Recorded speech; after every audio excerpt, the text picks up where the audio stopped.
Hi all, it's Barb coming to you from my craft studio. I'm going to talk to you about the Get Organized Challenge again. Week 2 is paper. It will air live stream on Tuesday, February, it's the 7th?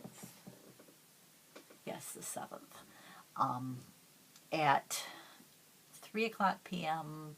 Pacific time. It's 5 o'clock Central. So, week 2 is all about paper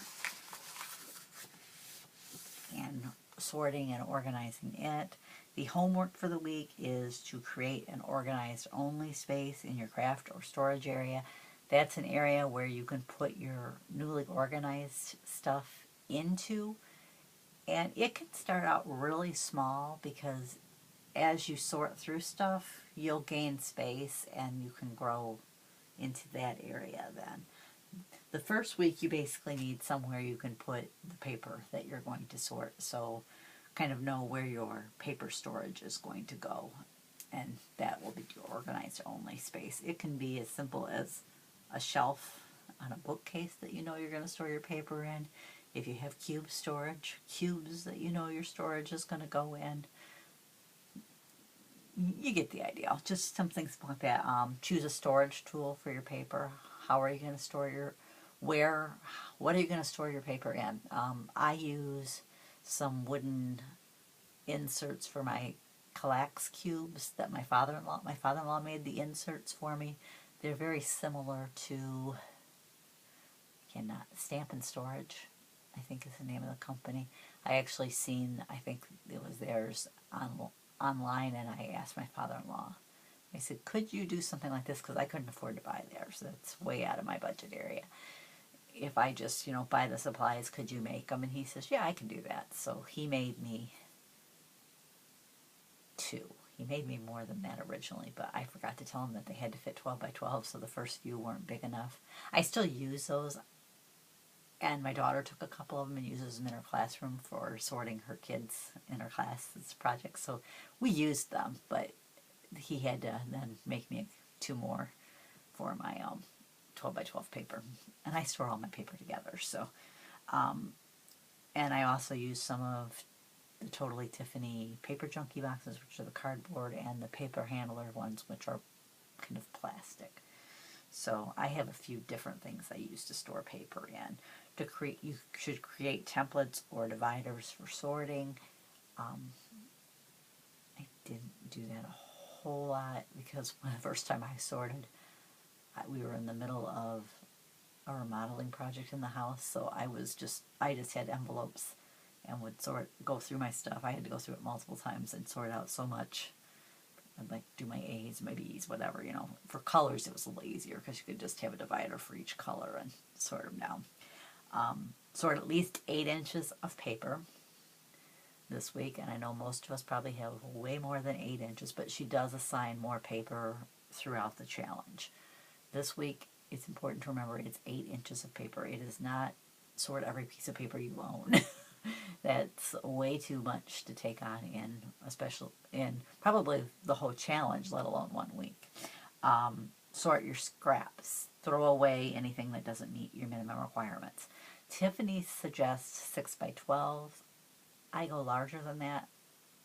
I buy 6 by 6 paper pads. I'm not sure why I wouldn't keep 6 by 6 paper. I also will, since I make cards, if my scrap's big enough to make a card base, I'll cut it down, I'll make the card base, I'll score it, and I'll file it by color in the area where I put my card bases. Or if it's big enough for a mat, what is it for that? 4 inches by like 5 1/4, I cut them down to that.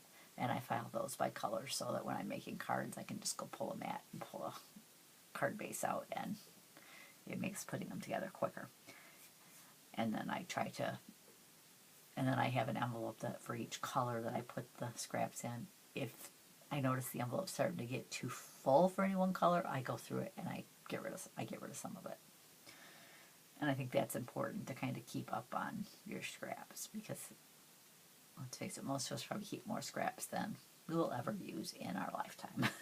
Some of us have more paper than we'll ever use in our lifetime.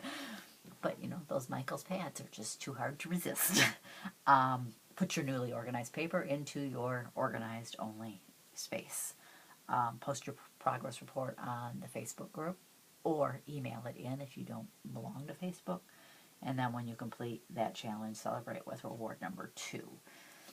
For me, like I've said in the first video, I'm pretty much organized, so I kind of went through and made my own homework because a lot of these won't apply to me. For me, I'm going to review my paper and scraps, go through it, make sure everything's still organized where it's supposed to be, because you know sometimes things just get off. They're not where they were. I have some paper that I bought for making card bases and mats, and I'm going to cut that down to size during this week and file it away. So that's part of my progress. That's part of my, you know, homework for the week. And then I'm going to start going through my scrap rack and adding pages in, because right now I have more in a pocket than I would like. You can put multiple things in a pocket of a scrap rack if you know a scrap rack is something you're interested in. Don't think, oh, I can only put one item in each pocket in the page. And I do. I like to put at least 2 different things front and back, and sometimes I put more. It just depends on what they are.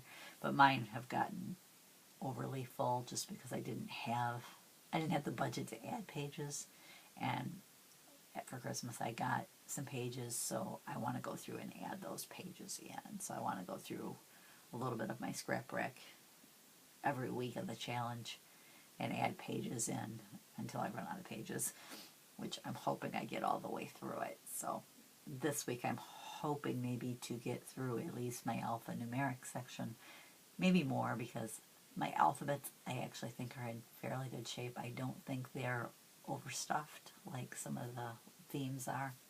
So hopefully I'll be okay on that. And again, I plan on writing a blog post and posting pictures of my paper storage, what I'm using and how it's stored. I want to do some pictures of that and kind of just show you how I've implemented it. Tiffany recommends putting all of your paper together regardless of size, and you sort it again using the 4 sections. So in this case, it's really only 3. You used the themes, the calendar, and rainbow, of course. Most of my paper goes in rainbow.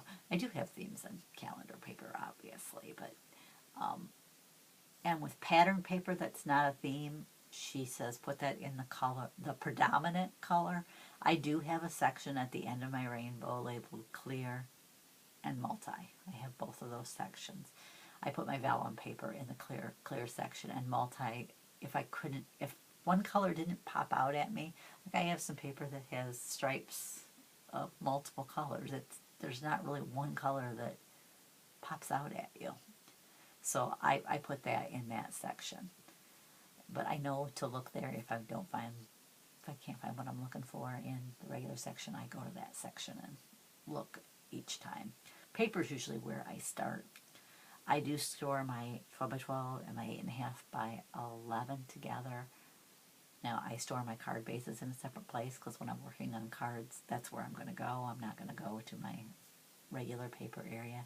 And I have some 6 by 6 paper that I only use for cards and for my planner.